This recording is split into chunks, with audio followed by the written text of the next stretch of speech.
The courtroom was so silent you could hear the hum of the fluorescent lights. Everyone, the jury, the press, even the bailiff, was staring at Evelyn Pierce.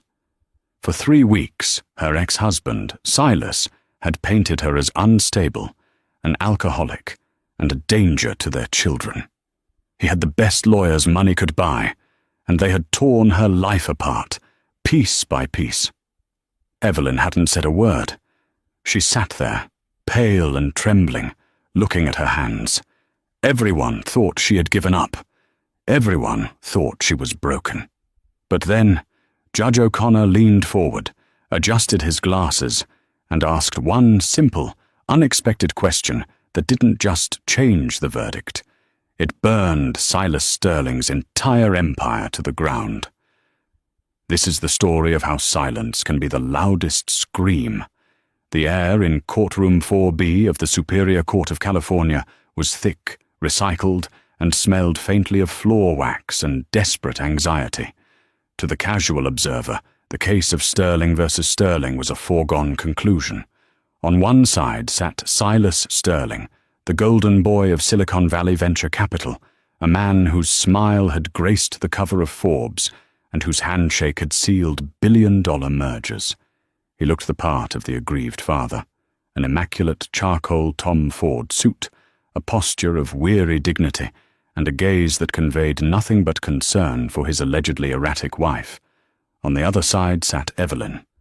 Evelyn Pierce looked nothing like the vibrant, sharp-witted interior designer she had been when she met Silas 10 years ago in a gallery in San Francisco. Today, she looked like a ghost. Her blouse was a muted beige that washed out her complexion. Her hair, usually a cascade of chestnut waves, was pulled back into a severe, fraying bun. She sat with her hands clasped so tightly in her lap that her knuckles were white, resembling polished marble. For 12 days of testimony, she had remained virtually catatonic. "She's doing it again," whispered a reporter from the San Jose Mercury News in the back row, scribbling furiously, just staring at the table. "It's like she's heavily medicated." That was exactly what Silas wanted them to think. His lead attorney, Preston Gage, a man known in legal circles as the Thresher for his ability to separate witnesses from their credibility, had spent the morning session meticulously dismantling Evelyn's character. He had introduced Exhibit G, a wine receipt from a liquor store in Palo Alto. Exhibit H, a grainy photo of Evelyn arguing with a valet at a charity gala 3 years ago. "Mrs. Sterling has a history of public outbursts," Gage had boomed, pacing in front of the jury box. "She has a history of instability. And now, faced with the consequences of her actions, she offers the court nothing but silence. A silence, ladies and gentlemen, that speaks louder than any defense." Silas watched his ex-wife from the corner of his eye. He kept his face neutral, a mask of sad resignation. But internally, he was gloating. It had cost him $4 million in legal fees and private investigators to orchestrate this moment. He had gaslit her for years, moved assets into offshore accounts in the Caymans under the shell company Apex Horizon, and slowly isolated her from her friends. He knew Evelyn better than anyone. He knew she hated confrontation. He knew that when she was overwhelmed, she didn't fight. She froze. He was banking on that freeze. "Mrs. Sterling," Judge O'Connor's voice rumbled from the bench. The judge was a man in his late 60s, with bushy grey eyebrows and a reputation for having zero tolerance for courtroom theatrics. He looked at Evelyn over the rim of his spectacles. "Your counsel has indicated you wish to take the stand. Is that correct?" Evelyn's lawyer, a court-appointed attorney named Selena Jenkins, who looked overworked and under-caffeinated, touched Evelyn's arm gently. Evelyn flinched. It was a micro-movement, barely visible, but Silas saw it.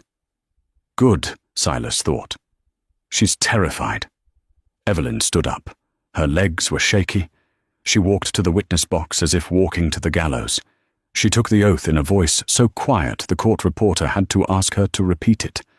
"I do," she whispered. She sat down. Preston Gage approached her like a shark smelling blood in the water.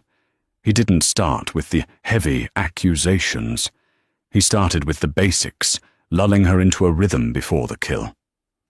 "Mrs. Sterling, is it true that on the night of November 14th, you left your children, Sophie and Liam, alone in the house for 3 hours?" Evelyn looked at Silas. Silas offered her a tiny, barely perceptible nod, a reminder of the threat he had whispered to her in the hallway 2 months ago.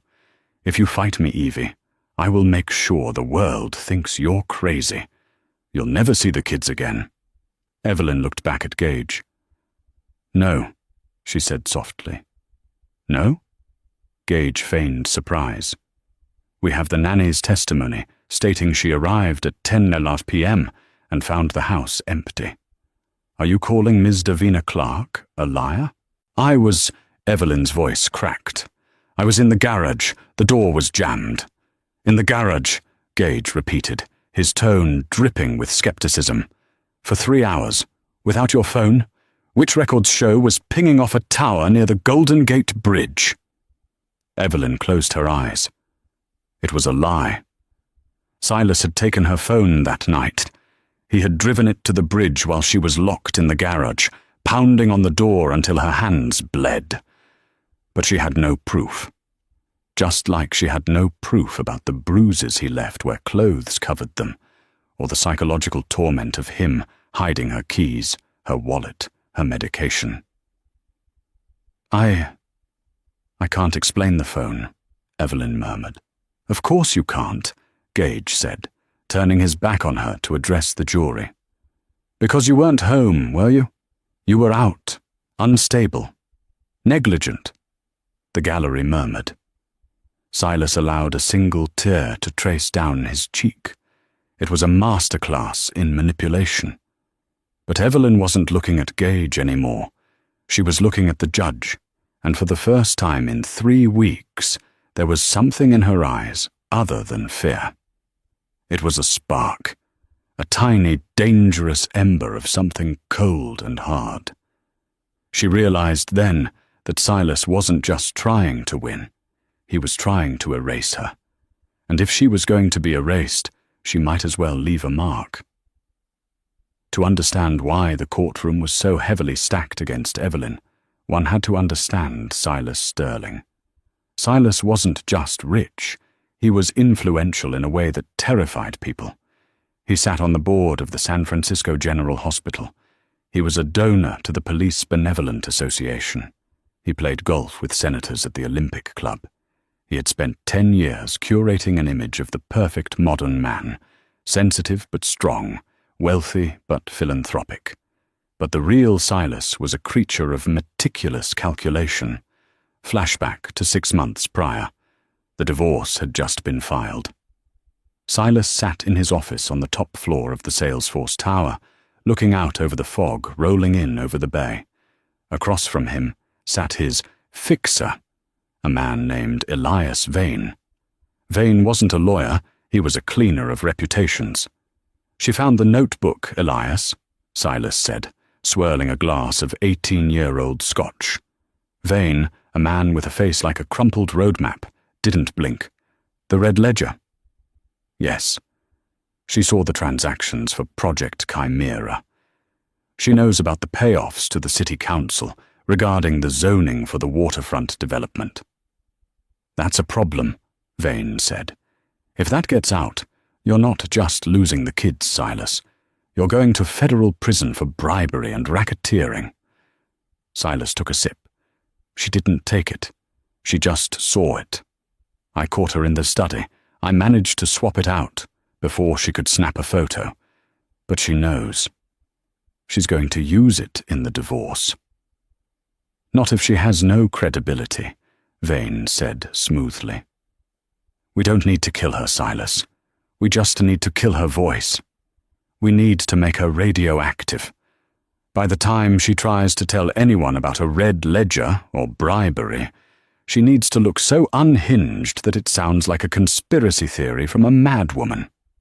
How? Gaslighting is slow, Vane said. We need shock and awe. We plant the alcohol bottles. We pay off the nanny, Davina. We doctor the digital footprint. We make her miss appointments. We make her look exhausted in public. We provoke her in public places where there are cameras. Then you stand back and look like the victim. Silas smiled. It was evil, and it was perfect. And it had worked. Back in the courtroom, Preston Gage was wrapping up his cross-examination. He had battered Evelyn for 2 hours. He had brought up her postpartum depression from 5 years ago and weaponized it. He had twisted her career failures, sabotaged by Silas behind the scenes, into evidence of laziness. Mrs. Sterling, Gage said, leaning on the railing of the witness box, invading her personal space. You claim you want custody of your children, yet you have no income. You have no home of your own, as you are currently staying in a motel. You have a documented history of mental fragility. Do you truly believe, in your heart of hearts, that you are the best parent for Sophie and Liam? The room went deadly quiet. This was the breaking point. This was where Evelyn was supposed to scream, to cry, to call Silas a liar. If she did, she looked unstable. If she stayed silent, she looked defeated. Silas leaned forward, his hands clasped, waiting for the explosion. Evelyn looked at Gage. Then she looked past him, locking eyes with Silas. I believe, Evelyn said, her voice steady for the first time, that a parent's worth isn't measured by their bank account, Mr. Gage. It is measured by their honesty. And my husband has a very expensive way of hiding the truth. Objection, Gage snapped. Non-responsive. Sustained, Judge O'Connor said, though he peered at Evelyn with renewed interest. Mrs. Sterling, please answer the question asked. I am the best parent, Evelyn said, because I am the only one who isn't playing a role. Silas' jaw tightened. She was going off script. She wasn't screaming. She was resolving. Gage sensed the shift. He decided to end it before she could garner any sympathy. No further questions, Your Honor. Evelyn remained in the chair. Her lawyer, Selina Jenkins, looked at her. Redirect? The judge asked. No, Your Honor, Jenkins said. She knew they had nothing. They had no physical evidence to counter the mountain of lies Silas had built. Very well, Judge O'Connor said. He looked at the clock. It was 3:45 p.m. You may step down, Mrs. Sterling. Evelyn moved to stand. Wait, the judge said. Evelyn froze. Silas froze. Judge O'Connor was shuffling through a stack of papers on his bench. He wasn't looking at the legal briefs. He was looking at a small, handwritten note that had been submitted into evidence days ago, almost as an afterthought, by Silas's own team to prove Evelyn's financial incompetence. It was a grocery list on the back of a bank deposit slip. The judge picked up the slip. He frowned. He tilted his head. Mrs. Sterling, the judge said, before you step down, I have one question. It's a bit unusual, but it pertains to Exhibit 44. This bank slip found in your vehicle? Silas felt a cold drop of sweat slide down his spine. The bank slip. He had planted that to show she was overdrawing accounts. What could possibly be wrong with it? Yes, Your Honor, Evelyn asked. On the back of this slip, the judge said, squinting at the paper, there is a grocery list. Milk, eggs, bread. But there is also a date and a series of numbers scribbled in the margin. 10-14-22, 41-71-28, 74.060. The judge looked up. Mrs. Sterling, do you know what these numbers represent? Evelyn looked at the paper. She blinked. She genuinely didn't know. She hadn't written them. Silas had planted the slip. I don't know, Your Honor. I didn't write that. You didn't? The judge looked at Silas. Mr. Sterling, your counsel submitted this item. Did you write this? Gage stood up. Your Honor, this is irrelevant. It's scrap paper. It's not irrelevant, Judge O'Connor said, his voice dropping an octave, because 10/14/22 was the date my clerk filed a very specific, sealed warrant for a case involving offshore wire fraud. And those coordinates?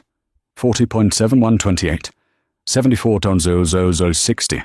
That's not a grocery store, Mr. Gage. The judge took off his glasses. That is the exact geolocation of the New York Federal Reserve Bank. The silence in the courtroom wasn't just quiet anymore. It was heavy.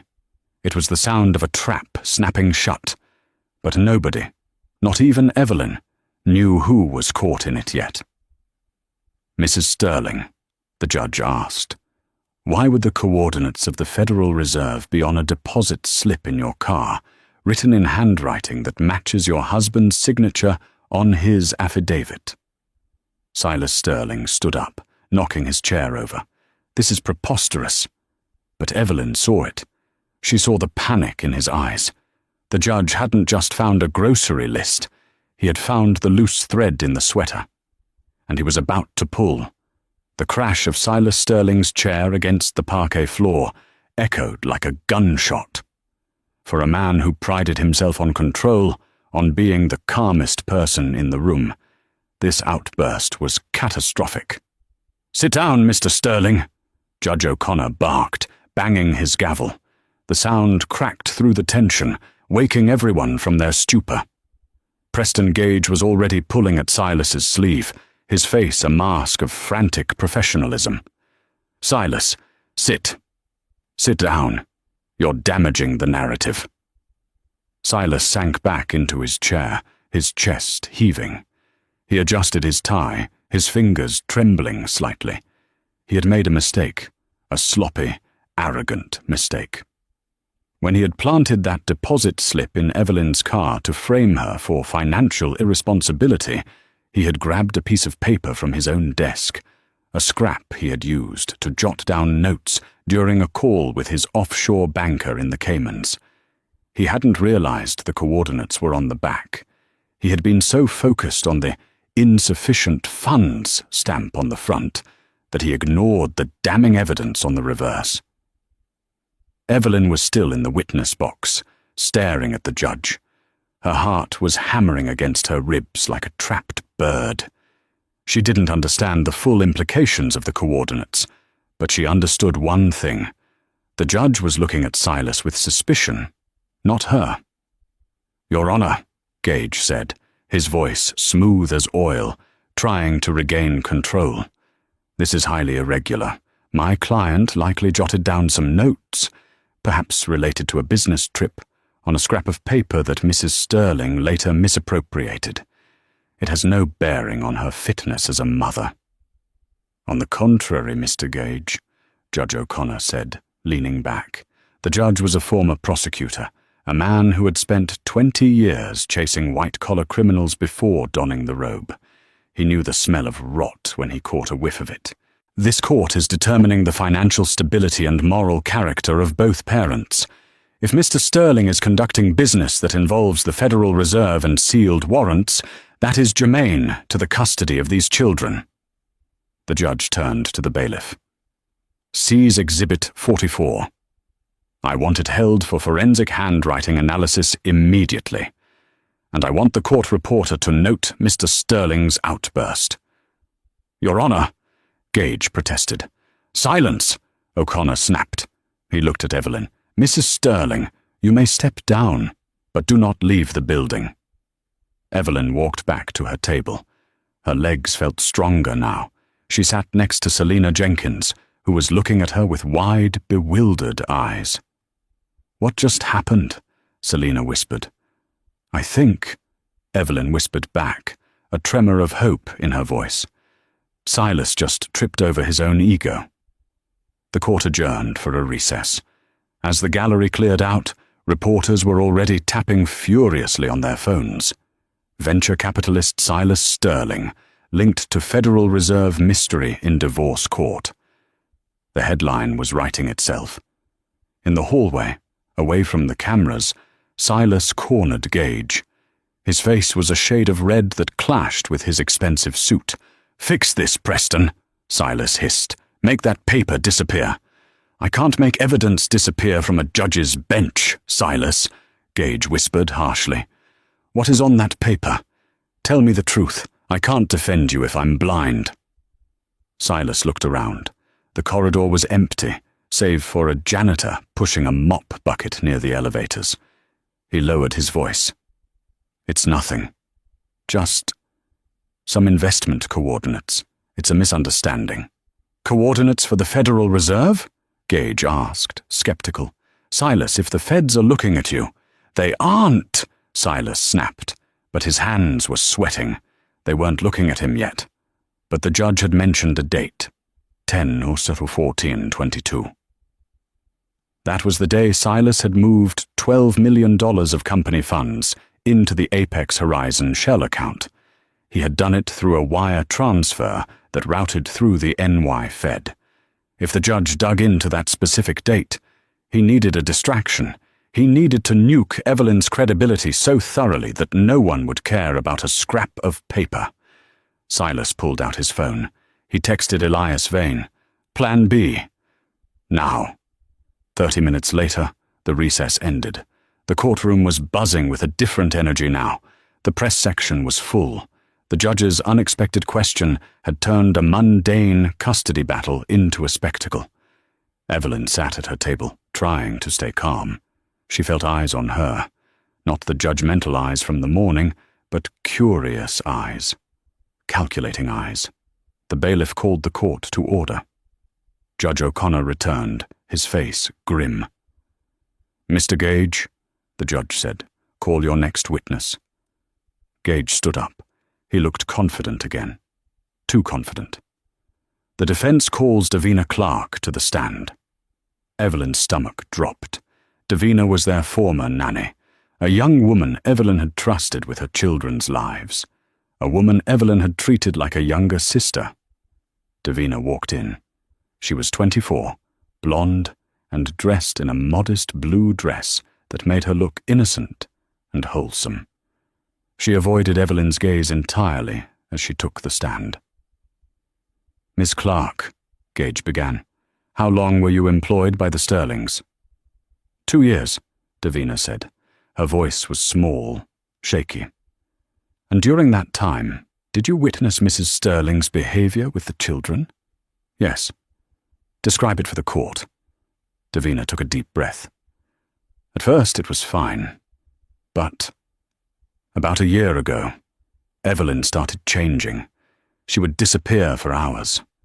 I'd find bottles of wine hidden in the laundry hampers. Sometimes," Davina started to cry, "sometimes she would forget to pick Sophie up from school. I'd have to go get her." Evelyn gasped. "That's a lie," she cried out.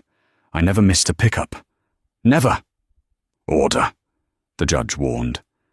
Gage smirked. "Miss Clark, did you ever see Mrs. Sterling become violent?" Davina nodded, wiping her eyes. "Yes. One night, about 3 months ago. I came downstairs and Evelyn was screaming at Liam. He's only 4. She was shaking him. She was holding a kitchen knife." The courtroom gasped, a collective intake of breath that sucked the air out of the room. "Liar!" Evelyn screamed, jumping to her feet. "You are a liar, Davina! How much is he paying you?" "Mrs. Sterling, sit down, or I will hold you in contempt," Judge O'Connor shouted. "She's lying!" Evelyn was shaking, tears streaming down her face. "I would never hurt my babies. Silas, tell them. Tell them she's lying." Silas sat motionless, looking down at the table, the picture of a heartbroken father unable to look at his abusive wife. Selena Jenkins pulled Evelyn back into her seat. "Evelyn, stop. You're helping them." "She's lying, Selena." Evelyn sobbed into her hands. Gage let the moment hang in the air. "Thank you, Miss Clark. No further questions." It was a devastating blow, the mention of a weapon, of physical abuse toward a child. It was the nail in the coffin. The judge's suspicion about the bank slip seemed to evaporate in the face of imminent danger to a child. "Cross-examination?" the judge asked, his voice cold toward Evelyn now. Selina Jenkins stood up. She looked defeated. She had no way to prove Davina was lying. It was he said, she said, and Davina was a neutral third party, or so it seemed. Selina walked to the podium. "Miss Clark, you say you saw Mrs. Sterling with a knife?" "Yes." "Did you call the police?" I was too scared. Silas came home and calmed her down." "So you left a 4-year-old child in a house with a woman holding a knife and didn't call 911? "I trusted Silas to handle it," Davina said, rehearsed. "No further questions." It was weak. It wasn't enough. As Davina stepped down, Silas looked at Evelyn. He mouthed 2 words. "Game over." But the game wasn't over. Suddenly, the doors at the back of the courtroom burst open. Heads turned. The bailiff reached for his belt. A man walked in. He was disheveled, wearing a wrinkled trench coat and carrying a battered leather satchel. He looked like he hadn't slept in a week. He marched straight down the center aisle, ignoring the bailiff's command to stop. "Your Honor," the man shouted, "I have evidence relevant to this case, evidence that was stolen from me." "Who are you?" Judge O'Connor demanded. "Bailiff, secure this man." "My name is Arthur Pendleton," the man yelled as the bailiff grabbed his arm. "I was the CFO of Sterling Ventures until 3 days ago, and I didn't quit. Silas Sterling fired me because I wouldn't cook the books." Silas's face went white as a sheet. "Let him speak," Evelyn shouted, standing up again. "Order!" The judge banged the gavel. "Mr. Pendleton, you cannot just barge into a courtroom." "I have the ledger," Arthur Pendleton shouted, wrestling with the bailiff. He held up a red notebook. "I have the red ledger. It proves everything. The payoffs, the bribing of the nanny, the offshore accounts." The entire courtroom erupted. Reporters were standing on benches. The jury was whispering frantically. "The nanny!" The judge's voice cut through the noise. He pointed his gavel at the bailiff. "Release him. Bring that notebook here." "Your Honor, this is an ambush!" Gage screamed, his composure finally shattering. "This man is a disgruntled former employee. This is inadmissible." "If it proves perjury by a witness who just testified," Judge O'Connor said, his eyes hard as flint, "then it is very much admissible. Bring me the book." Arthur Pendleton walked to the bench, straightening his coat. He handed the red notebook to the judge. "Turn to page 40, Arthur said, panting. "Look at the entry for Davina Clark." The judge opened the book. The room was so silent you could hear the pages turning. Silas Sterling closed his eyes. The judge read the page. His expression darkened. He looked up at Davina Clark, who was frozen near the exit door, trying to leave. "Bailiff," the judge said, his voice terrifyingly calm. "Stop, Miss Clark. She is not to leave this building." He turned his gaze to Silas. "Mr. Sterling," Judge O'Connor said, "it appears there is a ledger entry here dated 2 weeks ago. Davina Clark, testimony payment, $50,000 via Cayman Route B. Would you like to explain why your children's nanny is on your company payroll for $50,000? The twist wasn't just a turn in the road. It was a cliff, and Silas Sterling had just walked right off the edge. The atmosphere in courtroom 4B had shifted from a legal proceeding to a crime scene. The silence that followed Judge O'Connor's question to Silas Sterling was profound, heavy, and suffocating. "Mr. Sterling," the judge repeated, his voice vibrating with suppressed rage. "I asked you a question. Why is there an entry in this ledger detailing a $50,000 payment to the witness who just left this stand?" Silas stood there, his mouth opening and closing like a fish on a dock, the golden boy of Silicon Valley, the man who could talk his way out of SEC audits and board coup attempts, was speechless. His eyes darted to Preston Gage, but his lawyer was currently staring at the red ledger in the judge's hand with the look of a man watching a grenade roll under his chair. It's a fabrication," Silas finally managed to choke out. His voice was high, thin. "That man, Pendleton, he's mentally unstable. He's trying to blackmail me. That book is a forgery." "A forgery?" Judge O'Connor raised an eyebrow. He turned the notebook toward the light. "It's bound in Italian leather. It has your initials, SS, embossed on the corner. And the handwriting—" The judge paused, glancing down at the deposit slip he had seized earlier, the one with the Federal Reserve coordinates. He held the two pieces of paper side by side. "The handwriting on the deposit slip matches the handwriting in this ledger perfectly, Mr. Sterling. The unique loop on the Y, the sharp cross on the T. Unless Mr. Pendleton also forged the scrap paper found in your ex-wife's car, paper you claimed was yours, I'd say we have a problem." "Your Honor," Preston Gage stepped forward, holding up a hand. But he wasn't posturing anymore. He was sweating. "I need a moment to confer with my client. I was not made aware of this evidence." "You don't need a moment, Mr. Gage," the judge snapped. "You need a miracle. Bailiff, bring Ms. Clark back to the stand. Immediately." Davina Clark was escorted back into the witness box. She looked like a deer caught in headlights. Her makeup was running, and she was wringing her hands so hard her skin was turning red. "Ms. Clark," Judge O'Connor said. He didn't look at his notes. He looked directly into her soul. "I want to remind you that perjury is a felony. In the state of California, it carries a prison sentence of up to 4 years. Do you understand that?" Davina nodded, a sob escaping her throat. "Yes."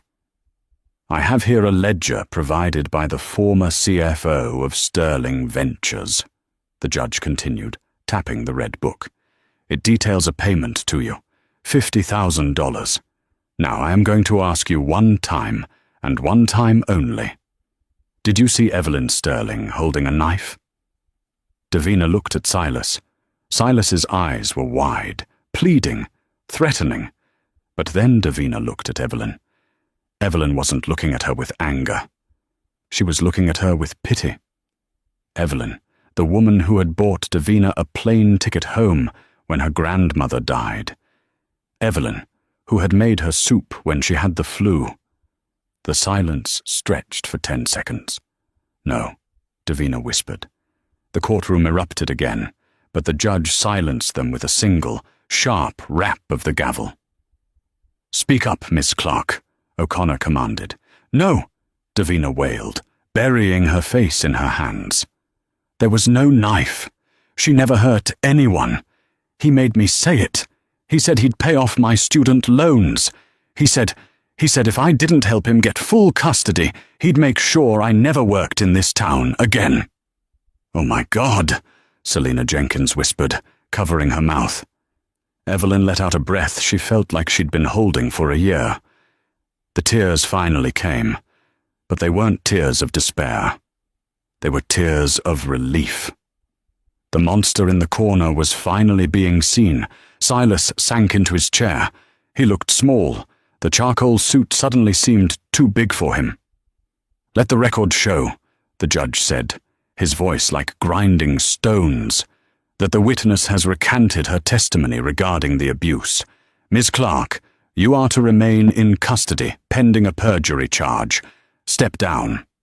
As Davina was led away, weeping, the judge turned his attention back to Arthur Pendleton, the disheveled CFO who was still standing near the bench. "Mr. Pendleton," the judge said, "you claim this ledger proves more than just bribery?" "It proves everything, Your Honor," Arthur said, his voice gaining strength. He pointed a shaking finger at Silas. "Silas Sterling isn't just a bad father. He's a criminal. That ledger contains the records of Project Chimera." "Explain," the judge ordered.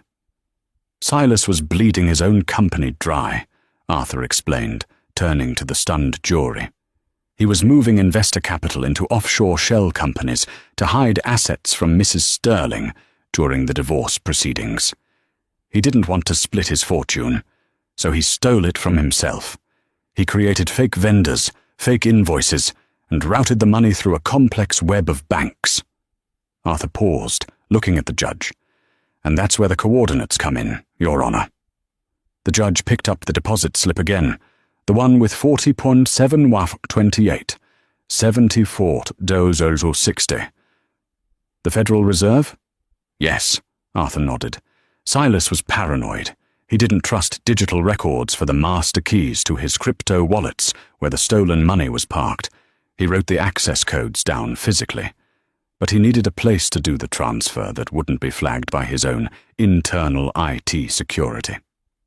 Arthur took a breath.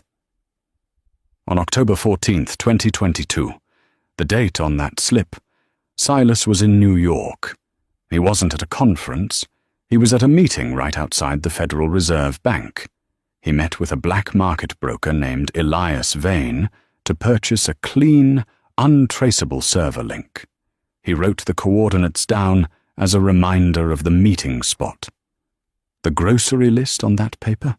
It's not groceries. Milk is a code for million. Eggs refers to encrypted. It's his shorthand. The courtroom spun. The complexity of the lie was staggering.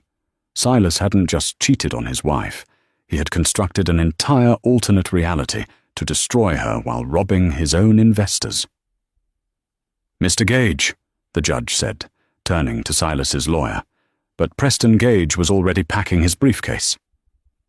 Your Honor, Gage said, his face pale, I must request an immediate recess, and I must inform the court that due to ethical conflicts that have just arisen, I can no longer represent Mr. Sterling.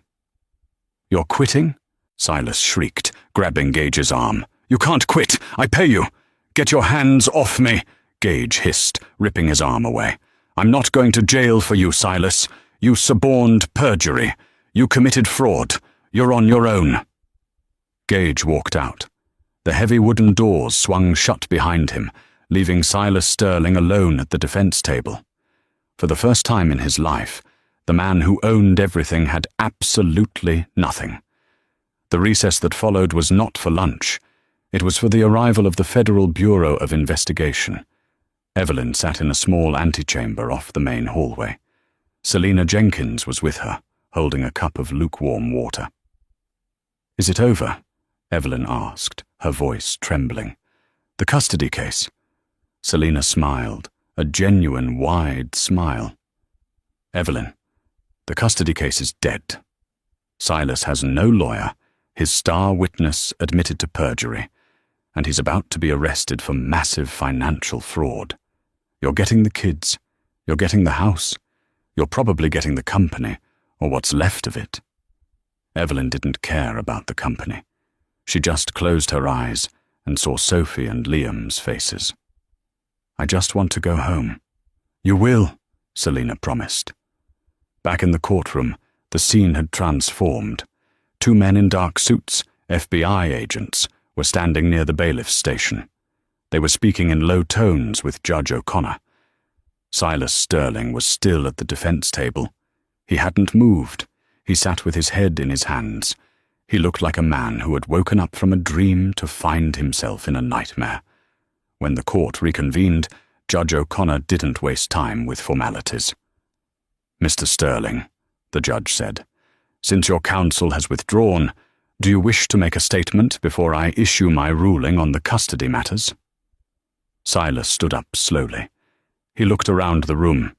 He saw the press, hungry for his blood.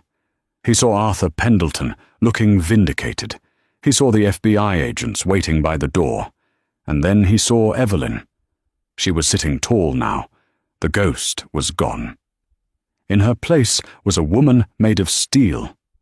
Silas's narcissism, the engine that had driven him for 40 years, sputtered and died. He realized with a sickening clarity that he had underestimated her. He thought she was weak because she was kind. He thought she was stupid because she was quiet. Silas started. His voice cracked. I did it for the family. I wanted to protect the assets. You did it for yourself, Evelyn said. She didn't shout it. She didn't scream. She spoke it into the quiet room, and it carried the weight of absolute truth. You destroyed me because you couldn't control me, Evelyn said, looking him in the eye. You made me doubt my own mind. You made our children afraid of their own mother. That wasn't for the family, Silas. That was hate. Silas flinched as if she had slapped him. Judge O'Connor nodded slowly. The court finds that Mr. Sterling has engaged in a systematic campaign of psychological abuse, fraud, and perjury. I am awarding sole legal and physical custody of Sophie and Liam Sterling to Evelyn Sterling, effective immediately. Evelyn let out a sob of pure joy. Furthermore, the judge continued, I am issuing a permanent restraining order against Mr. Sterling. And regarding the financial matters, the judge gestured to the FBI agents, I am remanding Mr. Sterling into federal custody pending charges of wire fraud, embezzlement, and racketeering.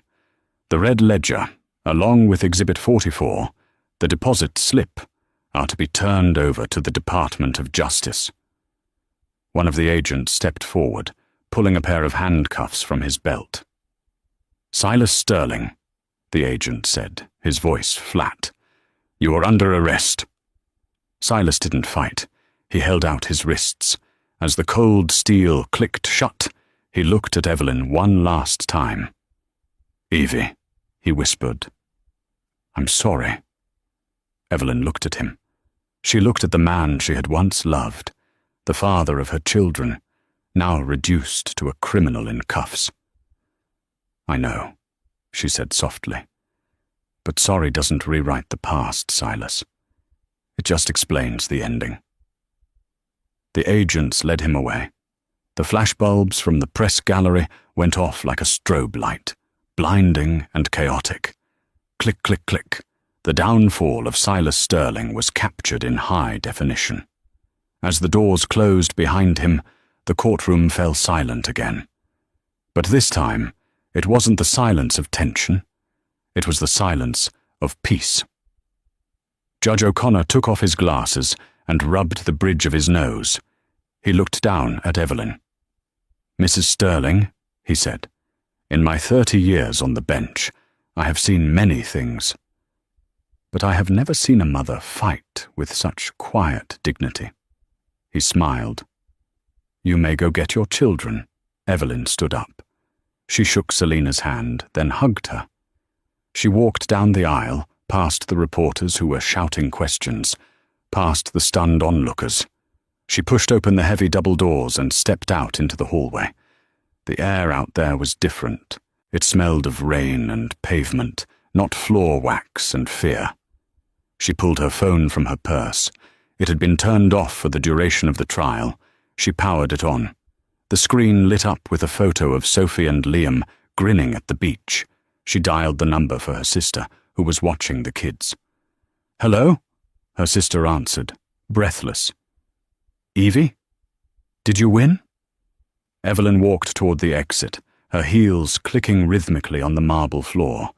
She saw the sunlight streaming through the glass doors of the courthouse entrance. I didn't win, Clara, Evelyn said, a smile spreading across her face.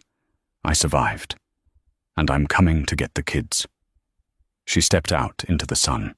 3 months had passed since the heavy oak doors of the federal courthouse had closed behind Silas Sterling.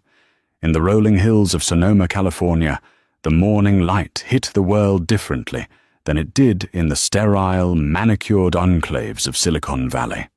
Here the sun didn't glare off glass skyscrapers. It filtered through the gnarled branches of ancient oak trees and bathed the vineyards in a soft, golden haze. Evelyn stood on the porch of her new home. It wasn't a mansion.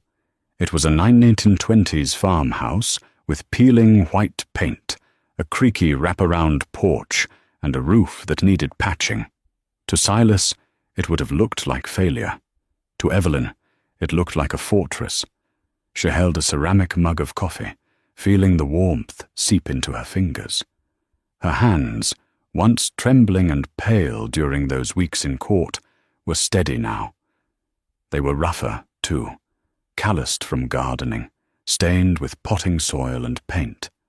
She had spent the last 90 days scrubbing the feeling of the Sterling estate off her skin. She had traded gala gowns for denim overalls and silence for the chaotic, beautiful noise of a home that was actually lived in. Inside, the house was waking up. She could hear the thud of small feet on hardwood floors. "Mum, Liam hid my sneakers again!" Sophie's voice rang out, clear and loud. "Did not!" Liam yelled back, followed by a giggle. Evelyn smiled. It was a small thing, this noise. But for years the Sterling household had been a place of hushed tones. "Shh! Daddy is on a call. Shh! Don't upset Daddy." Now they could scream, they could laugh, they could just be children. While Evelyn built her new life, the old one was being dismantled, brick by brick, in the public eye. The Red Ledger trial had become a national sensation. Silas Sterling's downfall was absolute. The Department of Justice had been merciless. The forensic accountants had unspooled a web of financial rot that went back 5 years: wire fraud, tax evasion, money laundering, and the bribing of witnesses. Silas was currently residing in the Federal Correctional Institution in Sheridan, Oregon. He had been sentenced to 15 years. Stripped of his Italian suits and his power, he was now inmate 89402B. The irony wasn't lost on Evelyn. The man who had spent a fortune trying to control every aspect of his environment was now in a place where he couldn't even choose when to turn off the lights. Evelyn hadn't visited him. She likely never would. She had, however, received a letter from Davina Clark. It had arrived 2 weeks ago, written on cheap-lined paper. Davina had taken a plea deal, 3 years of probation and 500 hours of community service in exchange for her testimony against Silas. The letter was stained with tear marks. It didn't ask for forgiveness. It just offered a confession of guilt and a promise that she was trying to become the person Evelyn had once thought she was. Evelyn had read it, folded it, and placed it in a drawer. She didn't have the emotional bandwidth to forgive yet, but she had enough peace to not hate. Hate was a tether, and she had cut all her strings. The gravel driveway crunched under the tires of an approaching car. Evelyn stiffened. The PTSD hadn't vanished completely. It lingered in the small moments, the sudden sound of a car door, the ring of a telephone late at night. Her heart did a quick, frantic gallop before she forced herself to breathe. "You are safe," she reminded herself. The judge's gavel came down. "It's over." A dusty station wagon pulled up. The driver's door opened, and Arthur Pendleton stepped out. He looked different. The frantic, disheveled man who had burst into the courtroom wearing a trench coat like a shield was gone. In his place was a man who looked lighter. He was wearing a flannel shirt and jeans, and he had filled out, the hollows of his cheeks replaced by a healthy flush. He was carrying a cardboard box. "Evelyn?" he called out, shielding his eyes from the sun. "I hope I'm not intruding. Selina gave me the address." Evelyn walked down the porch steps. "Arthur, you're not intruding. It's good to see you." Arthur smiled, a bit shyly. He placed the box on the hood of his car. "I was passing through on my way to Healdsburg. I wanted to bring you these." He opened the box. Inside were 6 bottles of wine, the labels handwritten. "It's the first crush from my own grapes," Arthur explained, looking at his boots. "I'm not a CFO anymore. I bought a small plot of land about 20 miles north of here. I'm a farmer now." Evelyn picked up a bottle. Pendleton Family Vineyards. Truth. Red blend. I figured, Arthur said, his voice turning serious, that after everything that happened, we both deserved something that tasted real. Evelyn looked at him. This man had risked everything to save her. He had blown up his own career, faced federal scrutiny, and walked into a courtroom hostile to his presence, all to hand over a notebook that vindicated a woman he barely knew. Arthur, Evelyn said softly, you didn't have to do this, but I'm glad you did. I did have to, Arthur said, leaning against his car. I watched Silas operate for too long. I saw the way he isolated you at company parties. I saw the bruises on your spirit, even when you hid the ones on your arms. I stayed quiet to keep my paycheck. That silence. It almost ate me alive. When he fired me, it wasn't a punishment. It was a wake-up call. We both stayed quiet for too long, Evelyn agreed. But we're talking now. Is that the Ledger man? Sophie was standing on the porch, squinting at them.